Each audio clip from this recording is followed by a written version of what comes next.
योगिनी एकादशी व्रत कथा। महाभारत काल की बात है। एक बार धर्मराज युधिष्ठिर ने भगवान श्री कृष्ण से कहा, हे त्रिलोकीनाथ, मैंने ज्येष्ठ माह के शुक्ल पक्ष की निर्जला एकादशी की कथा सुनी। अब आप कृपा करके आषाढ़ मास के कृष्ण पक्ष की एकादशी की कथा सुनाइए। इस एकादशी का नाम तथा महात्म्य क्या है, सो अब मुझे विस्तार पूर्वक बताएं।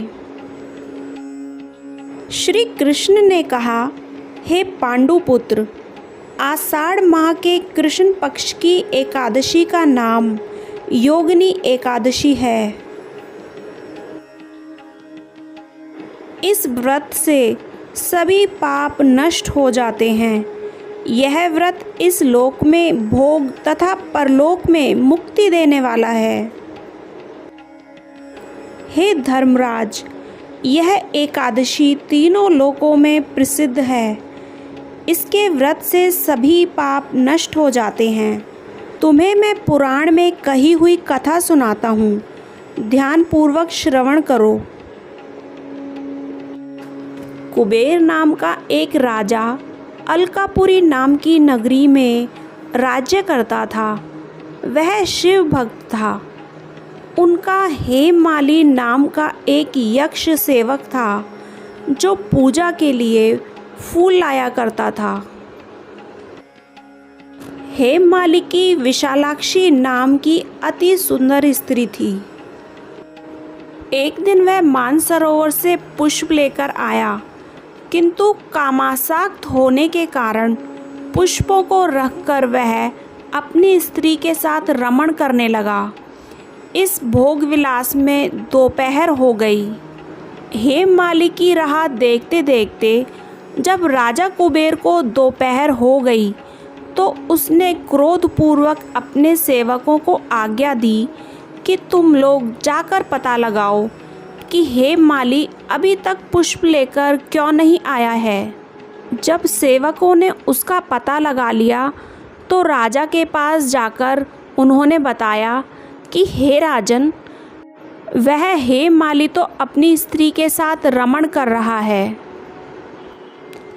इस बात को सुन राजा कुबेर ने हेममाली को बुलाने की आज्ञा दी। डर से कांपता हुआ हेममाली राजा के सामने उपस्थित हुआ। उसे देखकर कुबेर को अत्यंत क्रोध आया और उनके होठ फड़फड़ाने लगे। राजा ने कहा, अरे अधम, तुमने मेरे परम पूजनीय देवों के देव भगवान शिव जी का अपमान किया है।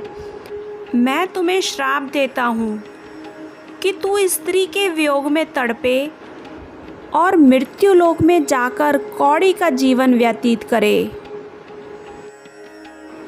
कुबेर के श्राप से वह तत्क्षण स्वर्ग से पृथ्वी पर आ गिरा और कौड़ी हो गया। उसकी स्त्री भी उससे बिछड़ गई।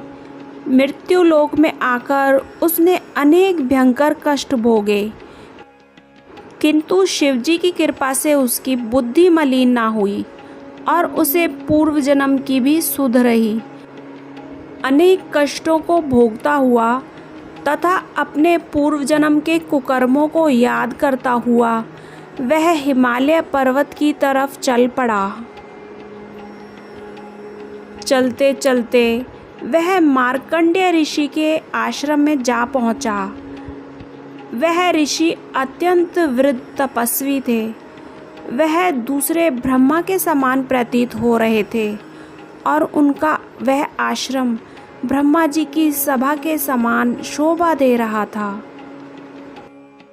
ऋषि को देखकर हेममाली वहां गया और उन्हें प्रणाम करके उनके चरणों में गिर गया।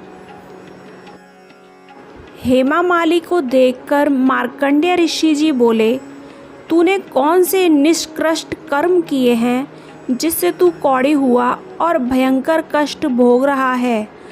महर्षि की बात सुनकर हेममाली बोला, हे मुनिश्रेष्ठ, मैं राजा कुबेर का अनुचर था।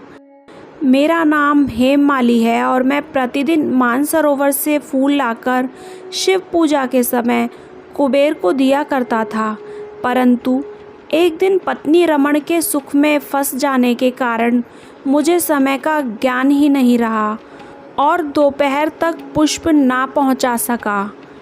तब उन्होंने मुझे श्राप दिया कि तू अपनी स्त्री का वियोग और मृत्युलोक में जाकर कौड़ी बनकर दुख भोग।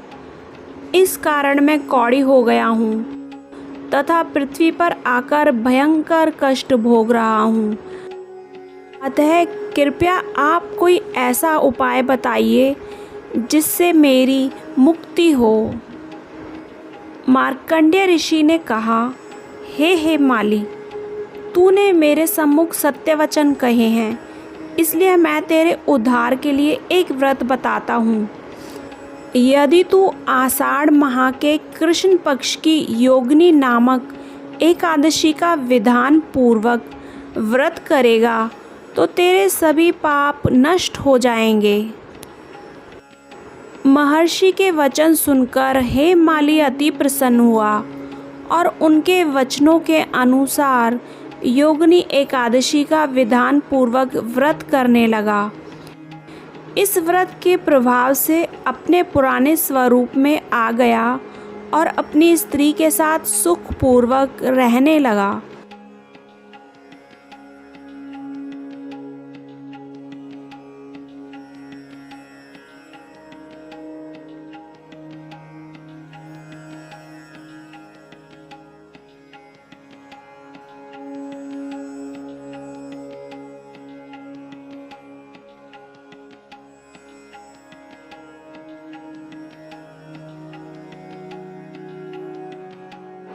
उसी प्रकार इस कथा को सुनने वाले और कहने वाले के सभी समस्त कष्टों का निवारण हो। जय हो हरि विष्णु भगवान की, जय हो माँ लक्ष्मी की। दोस्तों, उम्मीद है आपने यह पूरी कथा ध्यानपूर्वक सुनी होगी। अगर मेरे द्वारा कथा सुनाने में कुछ गलती हुई हो तो उसके लिए मुझे क्षमा करें और इस कथा को लाइक करने के साथ साथ शेयर ज़रूर करें ताकि दूसरे लोग भी इस मोक्षदायिनी कथा का श्रवण कर सकें।